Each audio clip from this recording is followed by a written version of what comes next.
Madame Fatemeh Raymond Habré, bonjour. Bonjour. Vous êtes l'épouse d'Hissène Habré, l'ancien président tchadien qui vit au Sénégal depuis 1990. Ce dimanche, il a été arrêté alors qu'il était ici dans son domicile des Almadies. Alors, est-ce que vous pouvez revenir un peu sur le film de l'arrestation du président Habré? Oui, bien sûr. Donc, d'abord, je remercie Walf de me donner cette opportunité d'éclairer l'opinion sénégalaise, africaine et internationale sur les circonstances graves, je ne dirais pas de l'arrestation, mais je dirais de l'enlèvement du président Habré. Donc voilà comment les choses se sont passées concrètement. Donc le dimanche à 11 h, le capitaine du GIGN s'est présenté à notre domicile, aux éléments du GIGN aussi, de la gendarmerie sénégalaise, et leur a dit donc que je souhaiterais rencontrer le président Habré. L'information nous a été donc donnée. Et comme à son habitude, donc le président est descendu le recevoir.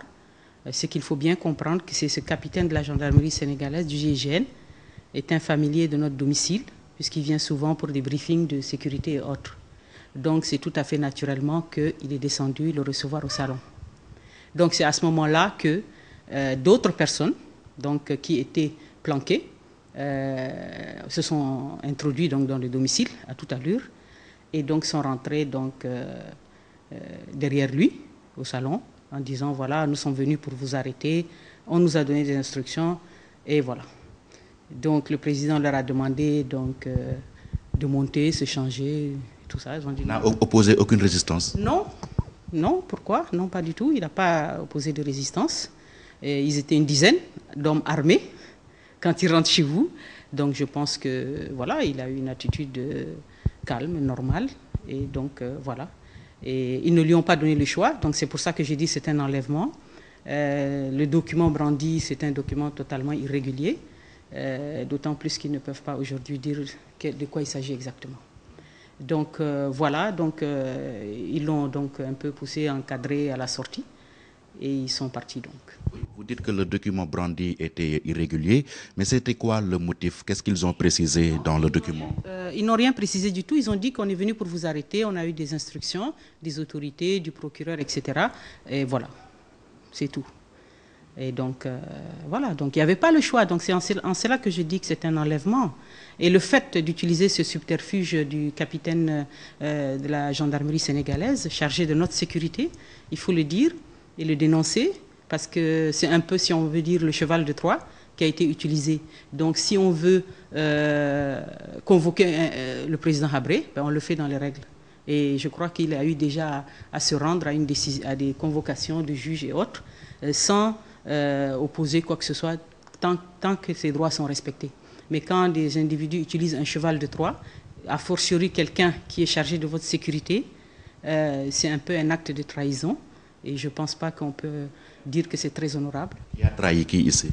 Ben, je pense qu'on a utilisé une institution très respectable, qui est la gendarmerie sénégalaise, respectable et professionnelle, et on l'a utilisée dans des magouilles politiciennes, pour arriver à des fins de dire ceci. Donc, pourquoi je le dis? Parce qu'on a un exemple simple. Il y a quelques années, quand le président Wade avait pris la décision de nous envoyer ou de livrer le président Habré à Obasanjo, au président de l'Union africaine. Il s'est passé quoi? Il s'est passé que le commissaire Hassan Doye s'est présenté à notre domicile, et le commissaire Hassan Doye, actuellement ambassadeur du Sénégal au Mali, s'est présenté en disant aux éléments de la gendarmerie: je suis venu pour arrêter le président Habré, j'ai des instructions. Ces éléments de la gendarmerie ont dit non. C'est quoi votre... Comment on n'est pas informé? Comment nous, on assure la sécurité d'une personne? Vous venez pour l'arrêter sans que nous, on le sache. Et ils ont dit, ils ont poussé les éléments de la DIC, là, et ils ont fermé la porte. Ils ont informé le haut commandement de la gendarmerie. Ce haut commandement de la gendarmerie a dit qu'il n'était pas au courant de cette histoire et qu'en aucun cas, il fallait laisser entrer qui que ce soit, puisque c'est la gendarmerie sénégalaise qui a la sécurité du président Habré. Et donc... là, si je dis que c'est une attitude professionnelle. Donc, ils ont bloqué l'entrée de la maison jusqu'à ce que le commissaire Hassan Doye reparte et revienne avec le fameux arrêté du ministre de l'époque, Ousmane Ngom. Et à ce moment-là, nos avocats étaient là. Ils l'ont reçu et il a brandi son document Les avocats l'ont vu et il a dit, maintenant je veux que vous veniez avec moi à la DIC. Et ça s'est fait tranquillement et le président a dit, ok, les avocats étaient là et ils sont partis à la DIC. Voilà, donc c'est là où je dis que quand les choses sont faites normalement, et maintenant qu'est-ce qu'on fait? On utilise un corps qui est censé assurer la sécurité du président Habré pour rentrer comme un cheval de Troie. Et donc, ce n'est pas une attitude honorable, d'autant plus que le président Habré n'a jamais refusé d'aller à une convocation. Il n'y a eu aucune convocation qui a été faite, aucun respect de ses droits. Pour moi, c'est un enlèvement pur et simple. Vous dites que c'est un enlèvement, mais il se dit également que c'est pour sa sécurité, parce qu'il aurait menacé de se suicider. Qu'est-ce que vous dites par rapport à cela? Okay. Je l'ai lu dans la presse, hein, je l'ai lu ce matin dans la presse, comme quoi, paraît-il, c'était une histoire du syndrome Khadim Bousso. Bon. Franchement, je suis choqué, scandalisé. Pour qui connaît vraiment Hissène Habré, d'accord, d'abord, ce n'est pas son état d'esprit, ce n'est ni dans sa foi, ni dans sa culture de se suicider. Donc je dis, et je prends la témoin toute l'opinion internationale, qu'en aucun cas, il faut mettre dans la tête des gens qu'Hissène Habré avait des intentions suicidaires. À moins que ceux-là qui l'ont enlevé veulent le suicider, que ce soit clairement dit. Parce que je pense que tout le monde a dans la tête, et l'opinion sénégalaise est là, c'est bien un ancien Premier ministre du Sénégal qui a dit, écoutez, je rentre en prison, je suis en bonne santé, hein, je n'ai pas d'intention de me suicider ni rien. Si à son niveau de responsabilité, un Premier ministre du Sénégal dit ça, c'est qu'il connaît les méthodes qui sont en cours. Donc je dis et je répète, jamais Hissène Habré n'a des intentions de se suicider, jamais de la vie. Ce ne sera jamais le cas. Et s'il lui arrive quelque chose, nous on sait que c'est le président Macky Sall. Vous craignez qu'il soit tué en prison? Je pense que toute l'affaire Habré tourne, vous savez, les gens peuvent, on peut dire ce qu'on veut, mais quand même on peut s'interroger. Moi, ce que je vous demande aux gens, c'est de s'interroger. Pourquoi on parle toujours en termes d'enlèvement de Hissène Habré? On l'enlève pour l'amener au Nigeria. On l'enlève pour l'amener, les livrer à Idriss Déby, qu'il avait déjà condamné à mort. On l'enlève aujourd'hui. Mais Hissène Habré, il est au Sénégal. Il y a la gendarmerie sénégalaise devant la porte. Tout le monde l'a vu en 2000, quand les juges ont envoyé une convocation. Tout le monde, l'opinion nationale et internationale l'a vu se rendre au tribunal, être filmé et être reçu par le juge. N'est-ce pas? Donc, en quoi se base-t-on pour toujours poser des actes de violence, des actes de barbarie envers sa personne, sur des intentions criminelles qui sont sous-jacentes à ce dossier? Et vous savez, par rapport à une actualité simple aujourd'hui, regardez Nelson Mandela.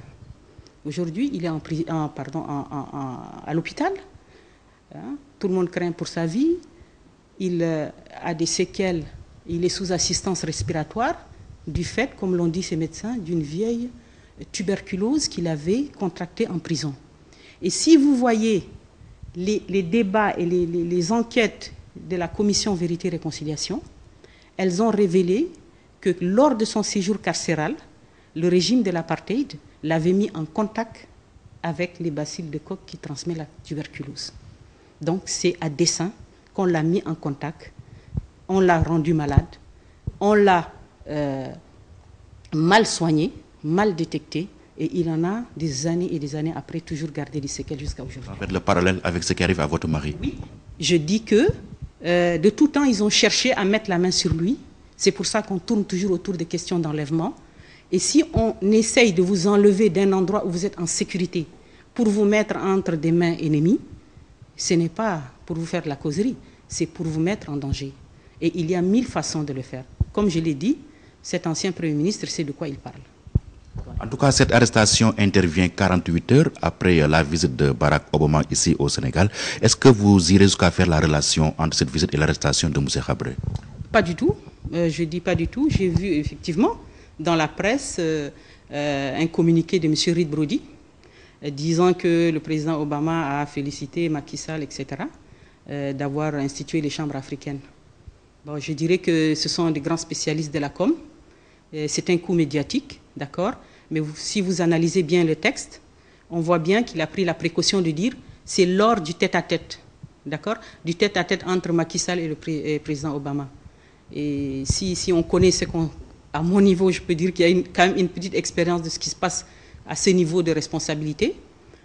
Dans les tête-à-tête, c'est réservé à des questions qui ne sont pas soumises au public, des questions hypersensibles, c'est-à-dire en fait la place par exemple du Sénégal dans la stratégie sous-régionale américaine, etc. Des questions qui ne concernent pas le grand public, des questions vraiment importantes. J'aurais compris que si Obama voulait en parler, il y avait deux possibilités à mon avis. Un, la conférence de presse. Deux, par exemple lors de sa réunion avec la Cour suprême. Ça n'a pas été le cas. Mais en prenant le soin de dire que c'est un tête-à-tête, donc c'est que vraiment on tourne en rond, personne n'a aucune preuve. Voilà. Donc je dis encore une fois, c'est un coup médiatique, mais M. Reed Brody, bon, c'est un grand professionnel. Ils ont des réseaux. On ne se pose pas des questions quand il dit quelque chose. Tout le monde le prend. On a peur d'ailleurs. Tout le monde a peur de contredire M. Brody. Et voilà. Donc c'est un peu ça. C'est un petit coup que les gens ont relayé pour moi. Et êtes-vous intrigué par le timing? On sait que le 8 juillet prochain, la CEDEAO va rendre public son arrêt. Et est-ce que vous pensez que le gouvernement sénégalais veut aujourd'hui parer à toute éventualité au plus pressé? Oui, bien sûr. Ça coule de source. Toute la stratégie qui a été développée, de courir en fait, vraiment, c'est d'éviter une condamnation sévère, et je pense qu'elle va arriver, de toutes les violations, de la mise en place de ces chambres africaines qui sont vraiment que des comités administratifs à mon avis. Et donc par rapport à tout ça, ils veulent prendre les devants vite pour pouvoir poser des actes, et c'est tout à fait, je dirais, des gens qui savent qu'ils sont dans l'illégalité la plus totale. Voilà. Vous avez cité tout à l'heure le nom de Macky Sall, le président de la République. Pensez-vous que c'est lui qui est derrière, qui tire les ficelles? Bah, écoutez, je vis au Sénégal depuis 23 ans, donc je crois qu'on suit bien toute l'actualité. Je sais très bien comment l'État du Sénégal fonctionne. Je ne pense pas que manager une affaire comme l'affaire Hissène Habré ne peut se faire sans l'implication directe. Et d'ailleurs, si vous avez bien constaté, l'homme fort, si on peut dire, de l'affaire Habré, c'est Reed Brody, même si on nous dit maintenant qu'il faut des institutions fortes et pas des hommes forts. Donc l'homme fort de l'affaire Habré, Reed Brody, si vous voyez dans les médias français, a félicité Macky Sall. Il a félicité Macky Sall. Il n'a pas félicité la justice sénégalaise. Ça veut tout dire. Ça veut dire quoi? Ça veut dire qu'on compte sur un homme fort, un homme politique pour agir, même dans l'illégalité. C'est ça. Et aujourd'hui, le rôle de Macky Sall, mais il est fondamental. Il est fondamental parce que si vous avez bien relevé les choses, c'est qu'il a été élu, il est parti en France, et c'est de Paris qu'il a annoncé que Hissène Habré sera jugé, même il avait même dit en décembre. Vous vous rappelez? Donc, ça veut dire quoi? Ça veut dire que pour moi, quand on va à Paris, on annonce des choses, c'est qu'on en a parlé à Paris, et puis il faut qu'on mette un acte tout de suite, pour que les gens sachent que vous êtes sur le timing. D'accord? Autre chose très importante, je ne pense pas, moi, que l'affaire Habré a été et figure dans le programme politique du candidat Macky Sall. Je ne le pense pas, je ne l'ai pas entendu. J'ai suivi toute la campagne électorale. En aucun cas, devant le peuple sénégalais et les populations sénégalaises, de Tambacounda à Saint-Louis, à Podor, ou partout, à Ziguinchor, tous, ou Kaolack, etc., le Macky Sall a parlé au peuple, mais il n'a pas parlé de l'affaire Hissène Habré.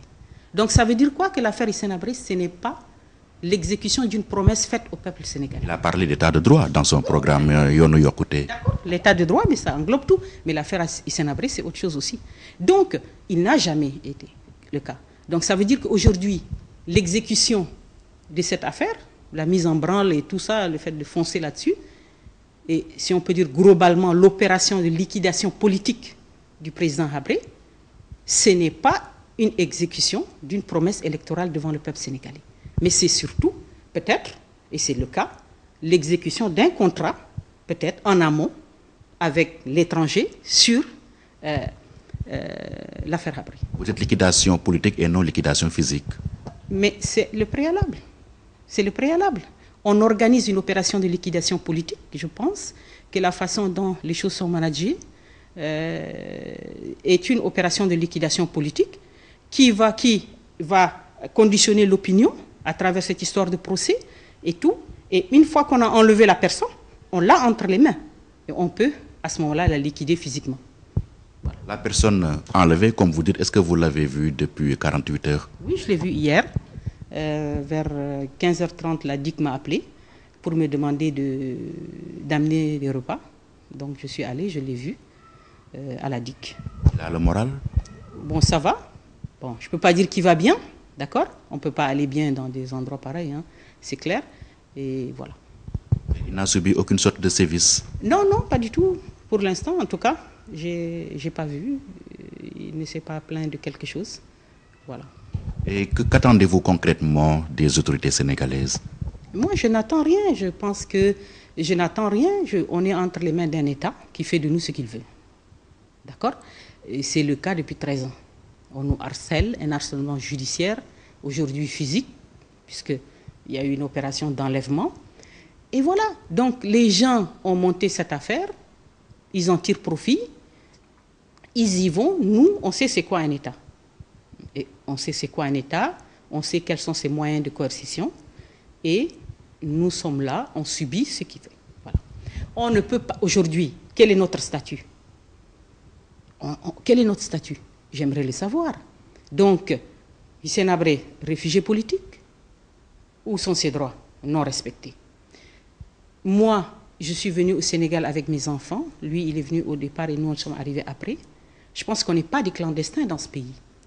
Moi, je suis arrivée avec mes enfants à bord de la pointe de Sangomar, c'est-à-dire l'avion présidentiel sénégalais. C'est pas important, ça?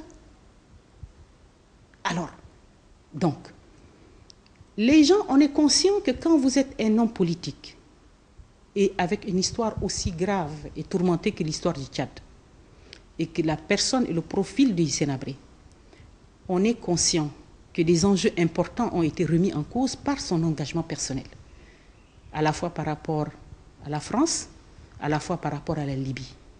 Et donc, quand on est arrivé ici, on n'est pas quand même d'une naïveté extraordinaire pour savoir que les gens que vous avez dérangés ne vont pas vous poursuivre. D'accord? Et donc, mais toujours est-il que quand l'État sénégalais a un peu faibli au moment de l'introduction de la plainte, d'accord, ils ont validé une plainte qui n'était pas valable et le président, malgré ça, s'est rendu à la justice. Ça veut dire quoi, l'affaire Habré? Même si nous, à notre niveau, on sait que c'est une grosse opération de règlement de compte, mais qui a été maquillée et présentée à l'opinion comme étant une affaire de lutte contre l'impunité, etc., etc. Règlement de compte entre vous et qui? Non, règlement de compte des gens qui nous ont fait partir de ce pays, d'abord. D'accord? Vous savez, Nelson Mandela, encore lui, disait quelque chose de très important. Il disait que nous, Africains, nous oublions, nous avons la mémoire courte, mais que les Blancs, eux, n'oublient jamais. Et c'est une grande vérité. Donc, ça veut dire quoi? Ça veut dire que nous sommes, quand nous sommes arrivés ici, on n'est pas d'une naïveté extrême pour croire que, ça y est, les gens là vont nous laisser tranquilles. Non, même si c'est eux qui nous ont fait partir.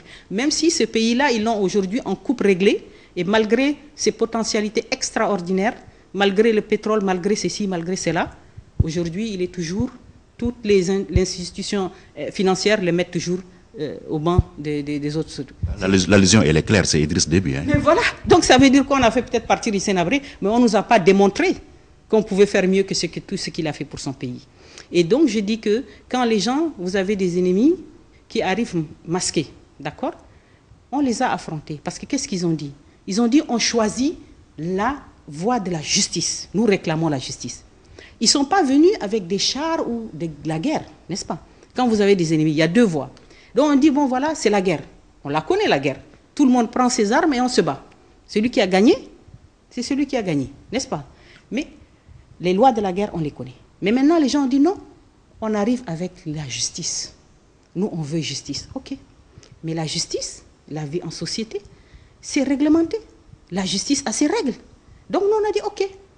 Ils ont choisi la justice. Même si on sait ce qui se passe en bas, on a accepté les règles de la justice. Mais seulement, qu'est-ce qui se passe? Ils perdent, ils refusent. Première décision, ils refusent. Deuxième décision, ils refusent. Troisième décision, on va chercher l'Union africaine. L'Union africaine, encore la Cour de la CEDEAO les condamne. Quatrième décision, on crée les chambres africaines. Ça veut dire quoi? Ça veut dire que voilà des gens qui disent que nous sommes démocrates. Nous sommes régis par des principes démocratiques.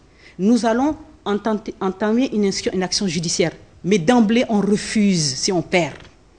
Et éternellement, on magouille avec une élite politique pour s'accorder éternellement des chances et des chances et des chances. C'est pour ça que l'affaire Habré, ça fait 13 ans. Ce n'est pas une affaire de justice. C'est une traque. C'est une traque politique. Vous savez, quand vous traquez quelqu'un, et vous savez, Reed Brody, d'une manière consciente ou inconsciente, l'a bien révélé parce qu'il a dit, il a fait un film, il a dit, je suis un chasseur des dictateurs. On chasse les animaux, on ne chasse pas les hommes. Et ça, c'est quelqu'un qui dit qu'il est imbibé de principes de droits humains. D'accord? Il a dit qu'il est un chasseur, le chasseur des dictateurs. Dans la forêt, dans les brousses, on chasse les animaux. Comment on les chasse? On court derrière eux. On tire avec des flèches. On tire avec un fusil. C'est ça. Mais tant que tu n'as pas attrapé l'animal, tant que tu ne l'as pas tué, tu n'arrêtes pas. C'est ça l'affaire Habré. C'est une traque sur 13 ans où tous les principes... On a dit justice, ok. La justice leur donne raison, c'est pas fini. C'est éternellement parce qu'ils ont un État, l'État du Sénégal, qui les aide dans ça. D'accord? Ils les aident, ils magouillent, patati, patata, Union africaine, Chambre africaine. On prend l'argent d'Idriss Déby. Franchement, c'est en cela que vraiment, il y a une chose extraordinaire qui se passe aujourd'hui au Sénégal. Et j'aimerais vraiment que les gens réfléchissent 2 secondes. Et je ne peux pas comprendre qu'un pays comme un grand pays comme le Sénégal, avec tout ce qu'il a comme élite, comme corps constitué, comme organe, comme faiseur d'opinion, on puisse accepter une seconde l'idée qu'on prend l'argent d'Idriss Déby pour assurer un procès à Hissène Habré. Comment voulez-vous que votre ennemi puisse juger, vous payez vos juges pour vous rendre justice? Est-ce que ça c'est possible, ça? Ya Allah, même nos enfants ne peuvent pas accepter ça. C'est le Sénégal qui avait lancé un appel à financement. Oui, mais non, mais d'accord. Le Sénégal peut lancer un appel à financement, mais le Sénégal connaît l'histoire. Le Sénégal connaît l'histoire. Regardez ce qui s'est passé. C'est parce que les gens ne peuvent pas regarder un peu c'est quoi ces histoires de chambre africaine. Vous savez, les juges sénégalais, le juge belge précédemment est allé au Tchad, il a tourné en rond, il est revenu en même pas 8 jours. Il a inculpé le président Habré. Vous savez la magistrature belge. C'est quoi la magistrature belge? Si vous prenez les statistiques de la Cour européenne des droits de l'homme, s'il y a une magistrature qui est condamnée pour des faits de subjectivité, ce sont les magistrats belges. Ce sont les plus grands condamnés. Ça veut dire quoi? Ça veut dire que... Et aujourd'hui, qu'est-ce qu'ils ont fait? Ils ont dit aux juges sénégalais qui sont actuellement là, ils ont dit, vous allez prendre le travail des juges belges, vous allez le valider. Mais pourquoi? Pourquoi on ne peut pas laisser, par exemple, les juges sénégalais eux-mêmes juger des faits? Ok? Ça, ce serait peut-être quelque chose de reconnaître leur indépendance. Mais non, parce que pourquoi leur problème, c'est quoi? Leur problème, c'est que quand on arrive aujourd'hui au jour J, ils savent que ce n'est que le mensonge qui va exploser. Voilà. Vous dites que vous êtes traqué depuis 13 ans. Or, vous êtes là depuis 23 ans. 13 ans, ça correspond un peu avec l'avènement de Abdoulaye Wade ici au pouvoir. Donc, vous voulez dire que vos déboires ont commencé sous Wade? Non, non, non, non, non. D'abord, la plainte a été déposée le 2 février 2000. On était quand même à quelques... on était déjà... C'était vraiment... Il y avait une grande ébullition politique puisqu'on préparait les élections présidentielles. D'accord? Donc, c'était sous Abdou Diouf. Attention. C'était sous Abdou Diouf que la plainte a été déposée. D'accord? Elle a été déclarée recevable. Elle a été accélérée à 100 à l'heure. Et je pense même que il y a eu un petit calcul politique de la part de cette classe parce que je pense qu'ils ont pris l'affaire Habré comme une tentative, si on peut dire, de diversion politique par rapport à la mobilisation des Sénégalais pour arriver à l'alternance. Ça a été une tentative. Elle a échoué. Okay? Elle a échoué puisque l'alternance a eu lieu. Donc Wade est arrivé. Il a eu le dossier qui était en cours. D'ailleurs, il n'a pas arrêté de le dire au départ. Le dossier est en cours, le dossier est en cours. Je l'ai eu en cours, ce n'est pas moi qui a initié l'affaire Habré, c'est Abdou Diouf, j'en ai hérité. C'est vrai. Il en a hérité. Il a tâtonné un moment, il a regardé le dossier. Plusieurs fois, il a dit c'est un dossier vide. Et puis après, il a compris tout le profit qu'il pouvait en tirer. C'était un fonds de commerce en quelque sorte, l'affaire Habré? Oui, bien sûr. C'était quelque chose... qui mobilisait, d'abord qu'il y avait 2 dimensions importantes, c'est-à-dire la dimension d'intérêt médiatique, qui mobilisait la presse internationale, la presse occidentale, hein, on le sait. Et donc, du coup, Wade, vous connaissez un peu son attrait au niveau médiatique, donc Abdoulaye Wade en a usé et abusé. C'est-à-dire que quand il sortait du Sénégal, il y avait 3 questions portées sur l'affaire Habré. Et donc, on oubliait les problèmes au Sénégal. Mais c'est extraordinaire. Qui n'allait pas en profiter? Donc, il a usé, abusé, et puis après, il a entretenu des relations avec Idriss Déby. Il y a eu ce qu'il a appelé dans une lettre notre collaboration architecturale pour faire des infrastructures. Donc, ils en ont beaucoup profité. Voilà, et je pense que...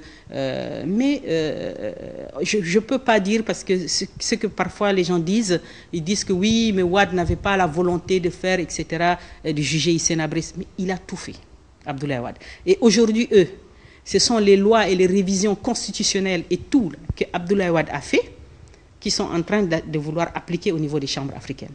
Donc Abdoulaye Wade, il a fait tout ce qu'il a pu. D'accord? Il a fait tout ce qu'il a pu, il a préparé leur terrain, il a usé et abusé. Voilà. Macky pourra-t-il réussir là où Wade a échoué, c'est-à-dire réussir à juger Habré au Sénégal? Si c'est une réussite. Je ne sais pas comment... bon, vous utilisez un terme réussir. Je dirais, de quel droit peut-on juger Hissène Habré, qui en a la légitimité, qui décide quoi? Donc, s'il faut exécuter des contrats qui ont été donnés par les Français ou par, comment on appelle ça, les magouilles politiques avec Idriss Déby, j'ai dit que non. Bon, d'abord, il peut faire ce qu'il veut, puisqu'il est un État fort, puissant, ayant des moyens de coercition, comme je l'ai dit. Et l'histoire retiendra, d'abord, ce rendez-vous historique avec la Teranga. La Teranga sénégalaise, aujourd'hui, elle est entachée quelque part. Et je crois que si, quelque part, les gens ont beaucoup hésité, ont été choqués par l'affaire Habré, c'est que les gens, le peuple sénégalais ne se reconnaît pas dans une attitude qui dit « Vous accueillez un chef d'État chez vous, il habite avec vous pendant 23 ans. Ce chef d'État n'a jamais mis en cause des intérêts du Sénégal, n'a jamais eu de problème avec le Sénégal, et il faut aller courir l'attraper et le juger, le mettre en prison, le faire du mal. Ça, c'est pas sénégalais.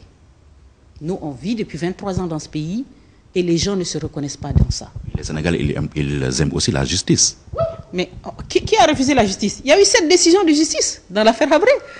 C'est ça le fond du problème. Vous savez, au-delà de tout ça, je crois que ce qu'il faut que les gens comprennent bien, simplement, c'est que les gens, ça c'est un maquillage, d'accord? Moi, je demeure convaincu d'une chose, dans l'affaire Habré. Est-ce que nous, Africains, est-ce que quand on est un chef d'État africain, ancien chef d'État, on est africain seulement? Est-ce qu'on a droit au droit? Est-ce qu'on nous reconnaît qu'il faut que le droit aussi s'applique à vous? Vous savez, Pinochet, quand il est Pinochet, mais on ne l'a ni jugé, ni extradé, il est rentré chez lui. Parce que la Chambre de l'Ordre a rendu une décision et tout le monde a dit « Ok, c'est la justice, c'est ça, ça fait du mal, mais c'est comme ça, on ne peut rien, monsieur partez. » Mais quand il s'agit des chefs d'État, des Africains, mais regardez, partout. Vous savez, Pinochet, quand il est Pinochet, mais on ne l'a ni jugé, ni extradé, il est rentré chez lui. Parce que la Chambre de l'Ordre a rendu une décision et tout le monde a dit « Ok, c'est la justice, c'est ça, ça fait du mal, mais c'est comme ça, on ne peut rien, monsieur partez. » Mais quand il s'agit des chefs d'État, des Africains, mais regardez, partout, on est piétiné. Partout, on n'accepte pas que le droit puisse s'appliquer. Vous êtes des immigrés, on nous attache comme des bêtes dans les avions pour nous extrader, hein, pour nous expulser. Vous êtes encadrés de 5-6 policiers. Dans les commissariats de police, les immigrés sont exécutés. Chaque jour, on vit des humiliations. Vous allez prendre un visa, vous êtes humilié. Ça veut dire quoi? Ça veut dire que dans l'affaire Habré, c'est simple. Les gens refusent. Ils veulent la tête de Hissène Habré. Et à quelle fin? À quelle fin?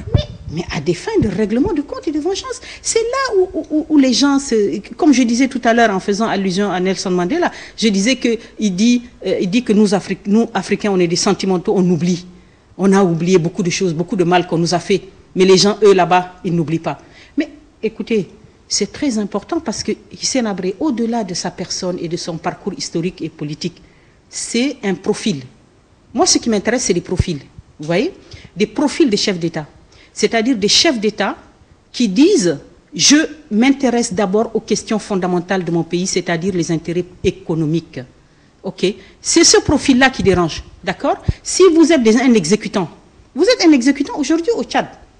Vous savez, le pétrole, le baril du pétrole aujourd'hui, le cours d'hier, il est à peu près à $100. Mais le Tchad vend son pétrole à $23. Mais ça, c'est un profil de rêve. Mais c'est ça la question qui nous interpelle tous, nous, Africains. Donc, quand vous avez un profil de Hissène Habré qui dit non, qui dit que non, ça, c'est pas dans l'intérêt du Tchad, ça, c'est pas ceci, quand Gaddafi veut faire ceci, il dit non, et qu'on vous fait paraître, on vous fait disparaître. Mais si vous êtes là, toujours là, actif, un homme encore jeune, et tout, mais vous dérangez. Donc, qu'est-ce qu'on veut? On veut lancer un message à la jeunesse africaine. La jeunesse africaine, il ne faut pas qu'elle se trompe. Les problèmes économiques, personne n'en parle. Mais c'est ça leur avenir. C'est ça leur santé, leur éducation, leur progrès. C'est ça. Et tous les chefs d'État et les profils qui ont mis la main sur ces problèmes-là sont des gens qu'il faut éliminer. Et donc aujourd'hui, le message qui est envoyé à travers le harcèlement judiciaire des Hissène Habré, c'est de dire, écoutez les gars, vous qui êtes là, qui voulez demain aspirer à des fonctions politiques, si vous faites la tête dure comme Hissène Habré là, c'est ça qui vous attend.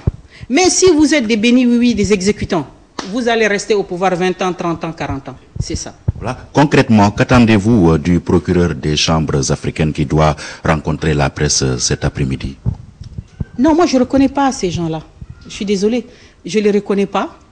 Ce sont des gens qui sont payés par Idriss Déby. D'accord? Je ne les reconnais pas du tout. Franchement, pour moi, ce n'est même pas des chambres africaines. Ce n'est pas un tribunal, c'est un comité administratif. C'est un comité administratif extraordinaire, si on veut, et qui est chargé de l'opération, une opération de liquidation politique physique des Hissène Habré. De concert avec l'élite politique sénégalaise, Idriss Déby, la France et tout le bazar. C'est tout. Voilà plus de 13 ans que dure cette affaire. Est-ce que vous voulez en finir une bonne fois pour toutes? Non, je dis une chose. Vous savez, quand les gens nous harcèlent, nous l'ont fait pendant 13 ans. On a joué le jeu de la justice. On a tout fait, d'accord? On a tout supporté, d'accord? Maintenant, c'est la troisième tentative. Et on ne peut plus parler de tentative puisque c'est un enlèvement qui a été fait. Et donc, les gens à un moment disent, il y en a marre. Vous savez, il y en a marre, oui, nous aussi on en a marre. Et cette fois-ci, je pense qu'il faut ce qu'ils veulent faire, leur contrat sur l'affaire Habré, tout le monde le saura. Donc aujourd'hui, vous savez, quand ils l'ont enlevé ici, comment on a fait? La première chose, c'est que j'ai appelé mes avocats. Mais aussi, immédiatement, j'ai appelé mes enfants. Ils sont à l'étranger. Vous savez, avec Twitter, Internet et tout. Et d'ailleurs, même l'AFP, avant que le président arrive à la DIC, l'AFP a fait sa dépêche d'arrestation des Hissène Habré.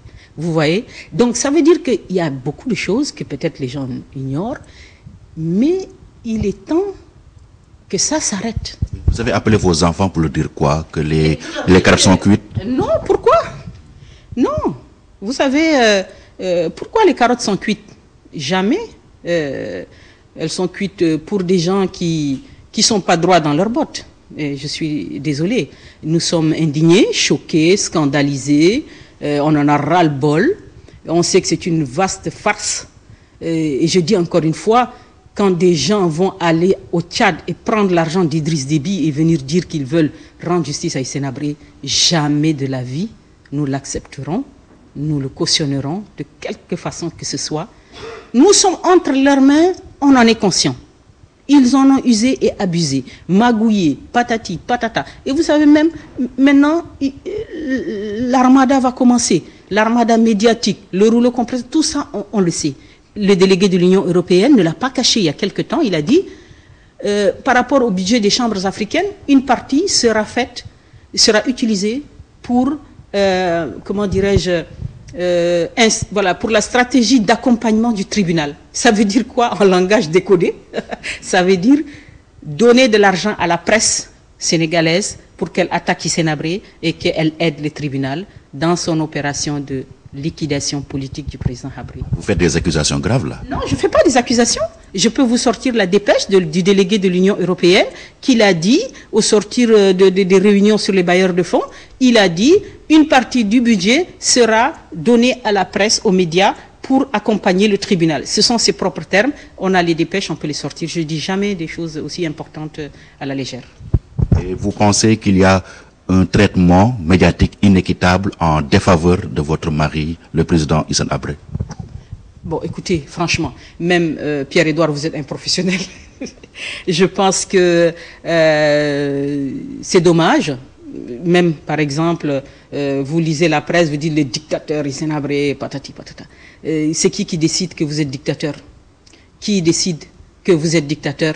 À partir de quand vous êtes dictateur? Et c'est qui décide? C'est le système médiatique occidental qui a le droit de dire qu'un tel est dictateur et l'autre ne l'est pas? Ou bien c'est parce que vous n'êtes plus au pouvoir? N'est-ce pas? Par exemple, Idriss Déby, aujourd'hui, si vous prenez les médias français, ils ne vont pas dire le dictateur. Pourquoi? Et pourtant, tout est là pour être une dictature. Donc, ça veut dire quoi? Ça veut dire que c'est le système médiatique occidental qui décide quand est-ce que vous êtes dictateur, quand est-ce que vous ne l'êtes pas. Et je pense que les Africains, la presse sénégalaise, et même au-delà, devraient peut-être mieux avoir un peu de recul. Je ne dis pas qu'il ne faut pas qu'ils disent qu'Hissène Habré est dictateur ou qu'un autre dirigeant africain.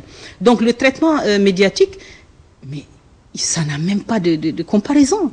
C'est-à-dire que, d'abord, vous avez, si la France, le système médiatique, par exemple, français, fonctionne comment? Vous avez la France qui est dans un dossier, elle est contre quelqu'un, vous avez toute la presse française qui est contre vous, c'est même pas la peine de chercher midi à 14h. Et ce sont eux les donneurs de leçons, hein, alors que ce n'est pas du tout le cas. Donc, ils sont tous contre vous. Donc, on a toute la presse, machin, contre nous. Ça, c'est un.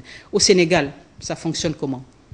Je ne veux pas rentrer aujourd'hui, on aura certainement l'occasion de revenir beaucoup. Il y a eu des pénétrations d'Idriss Déby au sein de la presse sénégalaise. Oui, bon. Il y en a qui ont eu des marchés au Tchad, on le sait, et on aura l'occasion de revenir peut-être plus tard. Et donc... Est-ce que vous les avez identifiés? Bien sûr. Mais si on dit... Qui sont-ils? Non, bon, je pense que chaque chose en son temps, d'accord? Donc je fais un état des lieux simplement de la presse. Maintenant, la presse aussi, écoutez...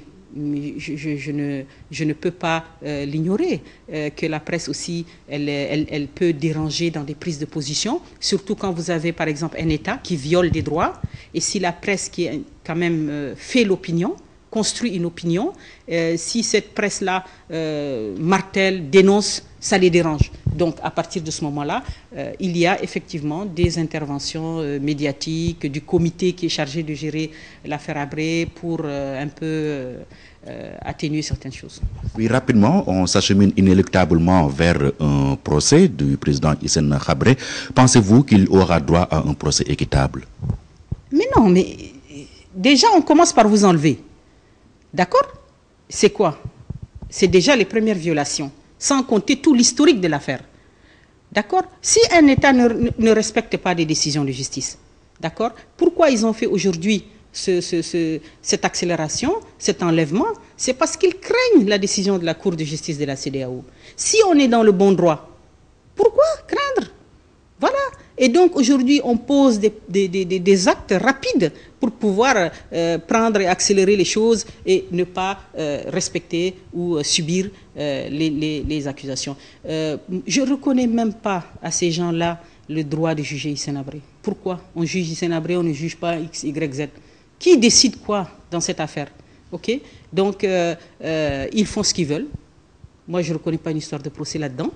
Il y a un rapport de force. D'accord? On dit toujours que la politique est un rapport de force, tout simplement. Vous savez, quand le président Macky Sall a dit j'ai décidé de ne pas juger, comment il s'appelle, le président Wade. J'ai décidé de ne pas juger le président Wade. Ça veut dire quoi, ça? Ça veut dire que c'est lui qui décide.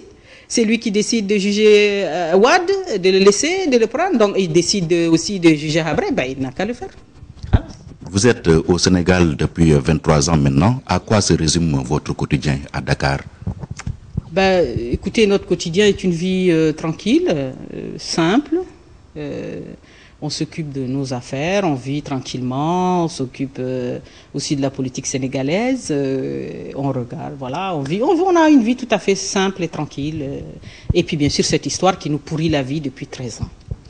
Et donc je tiens à dire aussi que vraiment cette affaire nous pourrit la vie. Il est temps qu'elle cesse, elle cessera de toute façon.